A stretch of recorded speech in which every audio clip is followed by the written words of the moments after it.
You're doing the intro? Welcome to Telly Talk, where we talk about fuck you. Sorry, I didn't know you were going. Welcome to Telly Talk, where we talk about what's on the telly, and by that we mean what's on our mind, because we're a telly.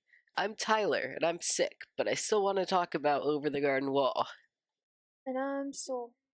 And I'm exhausted. And we both sound like we're dying. Today we're talking about theories about Over the Garden Wall. We kind of sound like we're an NPR podcast right now. We're talking in a low, hushed voice. We've been doing, all throughout the month of September, a series analyzing the show Over the Garden Wall, which is a mini-series that was on Cartoon Network, 10 episodes long. And it's about these two brothers who get lost in the woods and go on little adventures. And today we will be talking about episode 10, and then we'll be theorizing about what the show means as a whole. I'll just scrub through it. Beatrice is lost. They're in the winter. Greg puts he's talking to the beast. He makes a deal with the beast. He found the thread and the golden comb, and then he's putting the sun in the teacup. I would have lost my mind and died in that moment because he's really smart. Beatrice, Wirt and Funderburger, they're trudging in the winter after they left Beatrice's little tree house with their family, and then they run into each other. Beatrice and Wirt literally run into each other in the winter because she can't fly, and then they go find Greg together because Greg's lost. And it cuts to the woodsman finding the Edelwood from the first episode under the couch that he threw. He's like, yes, the last Edelwood to burn the oil in my lamp. So he burns the oil in his lamp, and then he sees the beast. And he's like, hey, Mr. Woodsman, you heard me singing. You have to keep that lamp alive, and I got you a new tree. It's Greg. And Greg's like half tree, half boy. And it's sad because you're like, oh no, Greg's dying. And the beast is like, hey, I got you more oil. And then the woodsman is like, wait, I didn't know the kids were made out of the trees, which is surprising that he didn't know that. Like, you think he would have known that because the trees have literal faces on them? Like, faces? But he didn't know that, so I guess this is new information for us too. But Greg's turning into the tree, and he's just really weak, and he tries to save Greg, but then the beast is like, no, no, no, your daughter's in the lamp. He's like, oh, fuck, daughter. Either my daughter or this boy. And then he ends up just trying to attack the beast, and then Wirt and Beatrice and Jason Vanderburger end up finding Greg, and then in the background it's playing Potatoes and Molasses in Latin. But if you look up the lyrics, they're different from what they are in the original song in the third or fourth episode, and it talks about him like dying and shit. It's really sad, and that's happening. And so they try and get Greg out. And my favorite line from this episode is when Greg like coughs up a leaf, and Beatrice is like, "Oh my god, the leaves are even getting inside of him." And then Greg goes, "No, I just ate a leaf." And I was just eating leaves. That was so funny. And you can see like the trees leaking oil and stuff, and he's trying to get Greg out of the tree, but then the woodsman, he's like tossed into the light of Wirt's lamp, and the beast comes up and is like, hey, let's make a deal. You can either let your brother die or I can put him in the lamp, and you gotta light the lamp. And Greg and Wirt's like, okay. Wait, no, that's stupid. And he puts the lamp down, and then he realizes that the beast's soul is in the lamp. That's why he wants it lit all the time. Because, like, what purpose would the lamp have to the beast? Like, what other purpose would it have if it doesn't mean so much to him that there's a part of him inside of it? And so, Wirt like threatens to snuff the lamp, and the beast is like, no. And you see him go crazy, like the dog kind of looked. Like he had the dog's eyes, which were like the blue and red, and he was going a little crazy. And then you see the beast for the first time, and he's like this white creature who's made up of like ghostly children corpses or something. It's really gross. He's really scary. And Wirt just like is like, actually, this situation isn't mine. So I'm gonna give this back to the woodsman and let him choose whether to get rid of the flame or not. And then he picks up Greg and they go home. And Beatrice goes home to her family. And then they kind of just wander off in the darkness. And then Wirt and Greg wake up. They swim out of the river they fell in in the ninth episode. And then you see him being taken to the hospital. They wake up in the hospital. And then Sarah's there. And Sarah's like, hey, you're okay. I don't have a tape player to listen to your tape. And Wirt's like, oh, ha ha ha. Actually, you don't have to listen to that. Actually, we can listen to it at my house. But we can listen to it after we listen to all my other tapes, because this one's really embarrassing. And then Greg's like standing around all the other kids in the graveyard, jiggling Jason Fungerberg the frog around, telling stories, but we don't know what the stories are about. And then it's like happily ever after, and then it cuts to those like memory clips of all the characters in the unknown getting their little happy endings and stuff. And then it ends. Okay, I have so much to talk about. We have so much to talk about. I know you don't think you have a lot to talk about, but we have so much to talk about. Yeah. Okay, first we'll go through the episode and then we'll discuss the overall show. The overall. You feel me? Okay, so it's cool that the episode is called The Unknown, because the first episode is like, there's this place called The Unknown, and episode 9 is like Into the Unknown, and it's literally them going into the unknown, and episode 10 is they're in the unknown, but then it's also like, it's interesting because a lot of stuff in episode 10 remains unknown. I really thought it was sweet that Beatrice dropped off Wirt and the frog at her family's place and then went out to look for them. And I was like, man, I hope that Wirt and Beatrice stay friends because I really like their friendship. And then Beatrice just like is a part of the unknown. See, what I don't understand is how there are people who live in this place that did not come from the outside world. Like, I kind of thought that the beast taking the woodsman's daughter meant that, like, the woodsman and his daughter were from the outside world and they went into the unknown too. But they just live there. And Beatrice and her family just live there. And I have all the other theory. people we meet in the show. Like, why do people just live in this weird universe? I What? found a theory that I kind of agree with like a lot, and I think it makes 100% sense. And So you'll tell me in a second. I'll tell you in a second. But do you have like a theory about what's happening here? Okay, so my understanding is that I really don't. So my understanding is that this whole universe kind of comes from Wirt's mind because everything you see in his bedroom is like something that was in the show. You know? So it's like Wirt's unconscious and this is like his own personal like purgatory. And yeah, but then that doesn't make sense at the same time because Greg also remembers it happening and you see the glowing frog belly at the end, which implies it was all real. So I don't understand.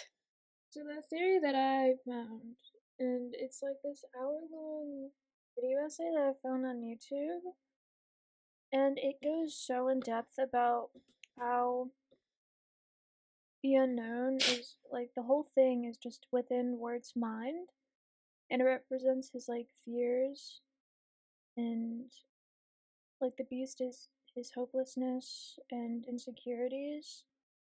And there's people that live in the unknown, and those are all just like figments of his imagination. Either they represent something or they're just something he made up. You say it doesn't make sense because Greg remembers it at the end, but technically we don't know what he's talking about at the end. We just know that he's talking about a crazy story. And that crazy story would have been, oh, we jumped over the wall and almost got hit by a train and tumbled down a hill and fell in a river. That's a kind of a crazy story. Oh shit! You're right! And then the reasoning for the frog belly glowing, the person said that the frog could have just eaten a firefly, which is reasonable, but I don't That's know. crazy. Okay. And okay, if we speed run through my notes to like my question towards the end of the episode, what I don't understand is how they got out of the unknown, because it's just like it doesn't show us how they get out.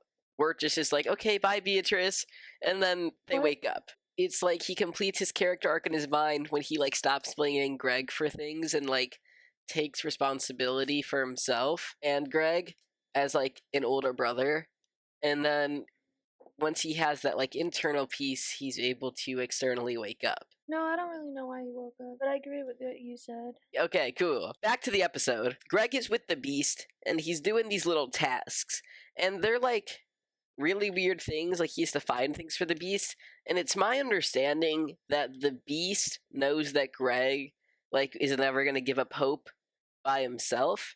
So he's trying to give Greg impossible tasks so that Greg will lose hope.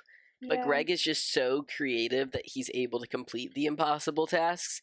Yeah. If I was given those tasks, I would have cried and then died. Right? So it's my understanding that Greg is just so creative and thinks everything is possible that he just keeps completing the tasks, right? So then I was like, Greg does eventually get claimed though while he's just waiting for the sun to set, and I'm like, huh, that doesn't make a lot of sense because Greg never lost hope, but the Beast was still able to claim him. And I was really confused about how that worked because he didn't lose hope. He just like it seems like his body just kind of like gave out and froze. But then I was rewatching the show, episode 1, I think, and the woodsman says that he like your body and your mind both have to be like fit for the Beast to not claim you. So because Greg's body gave out on him, I think that's why the Beast was able to take him. Yeah, I agree. I also learned that because Greg, the real Greg, is in this collective dream with Wirt, it makes sense that he's not afraid of anything. Like, because throughout the entire series, he was just wandering around being like, wow, so cool. And he wasn't afraid of the Beast at all. He wasn't afraid of anything. And it makes sense because if it's Wirt's world, if it's Wirt's nightmare, it's shaped around Wirt's fears. And Greg would probably won't be this afraid of the same things as him. And so Oh that's why shit. Greg's not afraid That's of really those cool. things. I thought it was interesting that the final fight against the Beast was right back where they started at the old mill. Anyway, Yeah, they were walking in I wanted to circles ask the entire you, because time. you've been asking me so many times, I wanted to ask you, why is the woodsman always with the boys throughout the show? Because my explanation was the Beast is following the boys, and the woodsman is staying with the Beast. And you went, oh, that's interesting, I never thought of that. So what's your explanation? They're walking in a circle. The woodsman is just chopping his trees down in his little area, and because they're walking in a circle, he's just seeing them everywhere. Because when they were walking in the first episode to the second episode, it said they were walking for hours. But then they were walking for like days on end, going across a river and back around. They still end up at the woodsman's mill again. Like, how they have to be walking in a circle because he's just walking around his little area. That's just his territory. And the boys are just always within the area. Yeah. That's really funny. Yeah. You know how I was wondering what kind of deal Greg made with the Beast last episode? Yeah. So I still am wondering that because when Greg is like dying as a tree, he tells Wirt that he beat the Beast. So I'm assuming the Beast lied to Greg, as usual, and made Greg think that all the little tasks he was doing was like how he would defeat the Beast to get both of them home. But like, Greg is literally like turning into a tree dying, and he still thinks he beat the Beast. What is the boy doing? Why does he think that? The little guy is 5 years old. You're so right. He thinks he's smart. I thought them tying Jason Funderburker, and naming the frog that was really funny because he does sound like a frog.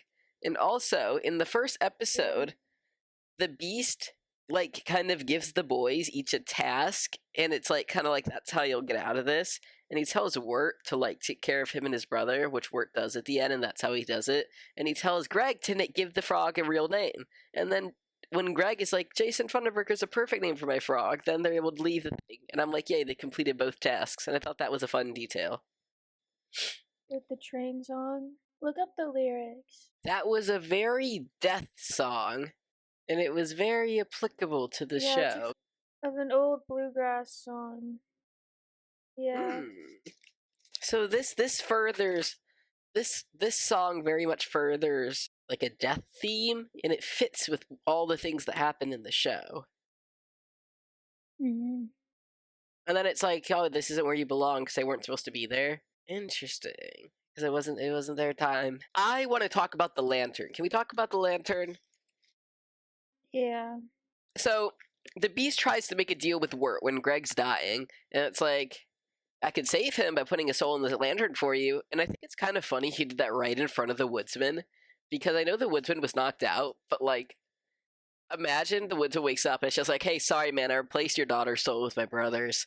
And it's like, obviously that's the same kind of deal that he made with the woodsman. I don't But I'm think a he little confused about the replaced it. timeline of the woodsman and the beast, because we know from episode 4 that the beast had the lantern originally, and then the woodsman fought him for the lantern and took it from him. And we also know that the beast's soul is what's in the lantern, and we know that the beast lied about the daughter's soul being in the lantern so the woodsman would keep it lit.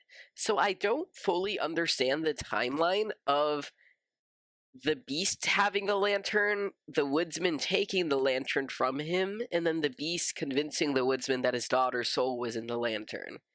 Do you have an understanding of the timeline? Because it doesn't fully make sense to me, like how that would go down. I don't know how the beast would hold his own lantern because he's always hiding in the dark. So he's like never seen. And so I feel like he just puts it places. And the woodsman just like picked it up one day when he was like walking with his daughter. The beast was like, "Hey, that's my lantern. My lantern." And then the beast was like, "Oh yeah, well I got your daughter." He's like, "Hey, that's my daughter." And the beast was like, "Not anymore. She's in the lantern." You know what? You know what? That was banger idea. You got me. You did it. And this makes sense why the beast goes after lost children, because he needs their souls to keep his soul alive. But then it He's begs the also made question, of children. how did these other children get to the unknown? Or is all this fake because all of this exists in Wirt's mind? Yes. Because Oh all these no. other trees exist with the other souls of children. Are those children like Wirt and they came from the outside world into the unknown, or are those children like Beatrice and they come from the inside universe world? Yes. It could all just be Wirt's imagination. So they're like Beatrice. Anyway, my favorite line of this episode is when Wirt, for a second, agrees to do the Wait a lantern thing, minute. and then he goes, wait, that's dumb. That cracked me the fuck up, because it is dumb, because how would he ever get Greg's soul out of the lantern? He's just keeping his soul alive indefinitely. Thought. Do you think that because in episode 3 or whatever, when they opened a school, when that girl and her father opened a school for small animals, it's because there are enough children? Because they're all taken by the beast? Oh my fucking god! Now, hear me out. What if the animals are the children and they're like Beatrice and they got turned into animals? No, I don't think they are. They weren't like Beatrice. Anyway, I'm confused with Beatrice's story, because Beatrice Why? did something? What did she do that got her family turned into a bird? Do we never find out? She threw a rock at a blue bird. When is that established? When she's in the cabinet with Wirt and they're telling each other their dark secrets. Okay, cool. Then Wirt gives Beatrice the scissors, which is really great. But how are they gonna use them if they're birds? She's got feet. You're right. What do you mean? Like she could use Like they don't have thumbs She can use the or scissors. arms. She's got feet. I just feel like it'd be a little difficult. Like hands. Cut their wings. It's not that hard. At the end, when it shows everyone's happy endings, where did the woodsman's daughter come from? Like, she just came back. Where was she? How'd she come back? So what the video essay said was that because this is all in Wirt's mind, he just like gave everyone a happy ending. And so he just like made the daughter come back for the woodsman. My final question for you is, what do you think is the point of the emphasis in the song of the loveliest lies of all? How do you spell lovely? I can't spell it. What's your question? So the song that the frog sings at the end, the frog sings at the end, the last lyric that he says like twice is "the loveliest lies of all," and it felt very emphasized. And I want to know what that has to do with the story. It's because everything's a lie. Nothing is real. Everything's a lie. The whole story's a lie. Yes. Fuck it.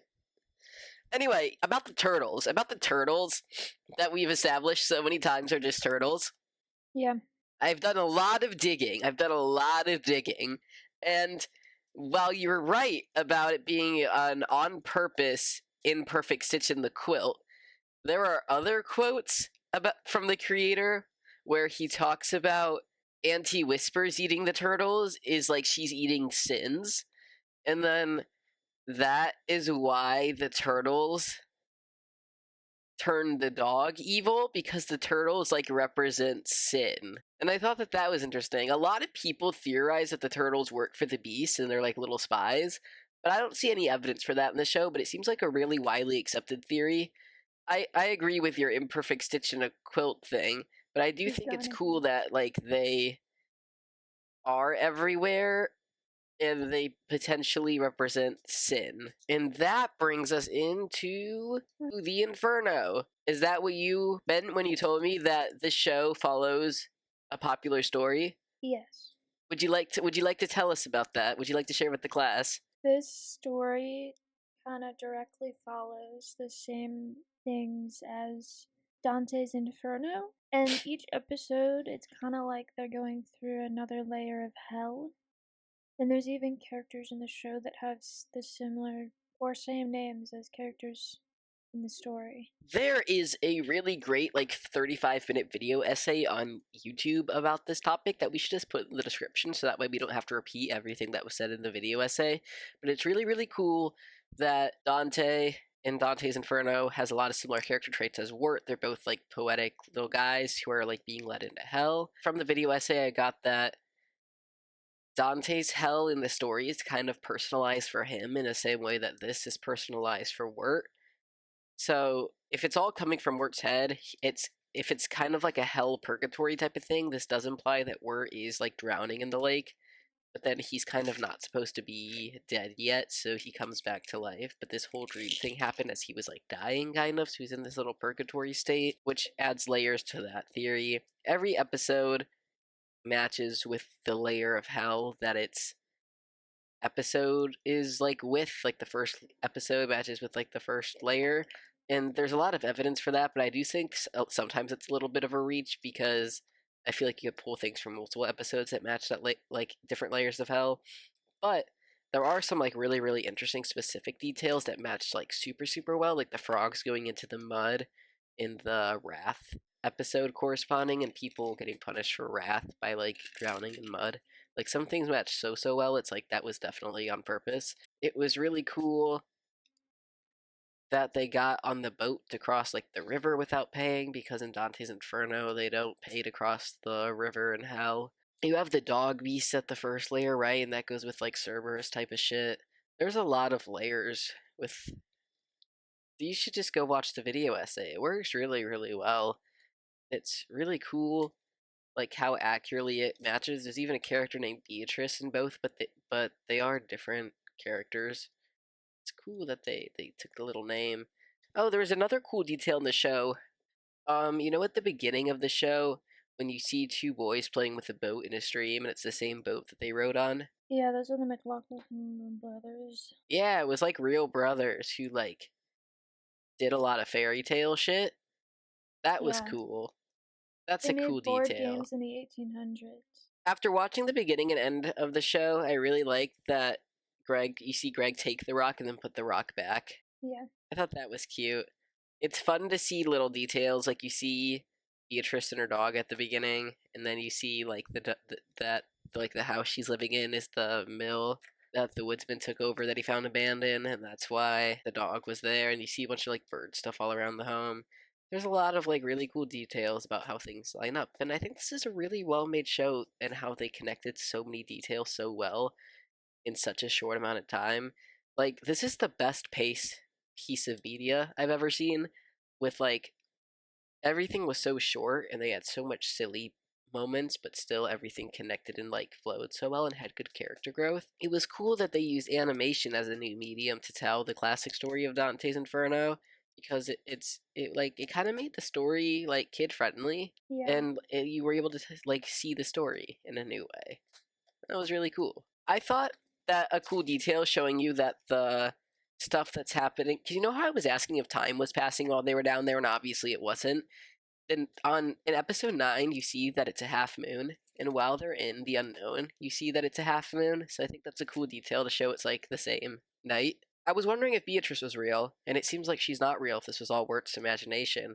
But I would like for the unknown to be a real place that exists, and Beatrice is a real person who stays happy. Me too. It's a good show. I watch it every year, and I always I'm gonna discover start watching something it every new. year. I've watched it like 4 times over the last month. What would you rate the show overall? I would give it a solid 4.9999999. You know what? I'm gonna be right there with you because it is so good, but it does have that one imperfect stitch with the turtles Yeah. There's just like in something an otherwise wrong, perfect show. missing, but I don't know what it is exactly. It's missing a little spice. This show like is really inspiring to me, and I want us to find a piece of classical literature like Dante's Inferno or like The Green Knight, and I want us to like make a modern retelling of it. We should do. Want to do like Frankenstein or something? Yes, I love Because you Frankenstein. like Frankenstein. I like Frankenstein. Like I think it would be cool if we took Frankenstein and figured out how to make it something like this. You feel me? We just have to take the themes in the general outline of the story and then just write Yeah. something new on it. Who was your favorite character and why was it Greg? It was Greg because he's just a little guy and he's having so much fun and he's never sad and I love him and he's so funny and I love Okay, him and I wish I was him. you're so right, and I know that Wirt should be my favorite character because I am Wirt, but God, you're always the somehow main character. Greg weaseled his way into my heart, and Greg became my favorite Yeah, exactly. because he's just so cute and funny. He grew on me so much over the course of the show. I like how positive he is. I think that's a big difference between me and Wirt, even though I do feel like his character is very similar to me, is that I'm an optimist and Wirt is a pessimist. Wirt is what I would be like if I was a pessimist, but I'm not. Yeah. And I would be Greg if I was high. Greg is you, but high. Thank you guys so much for watching. I really appreciate you guys sticking with us through this whole month, watching and listening through this series. I really hope you liked it. We have so many other episodes. I don't even know what episode this is. I think it's 60 This something. is like 63? Which is crazy. That's so many episodes.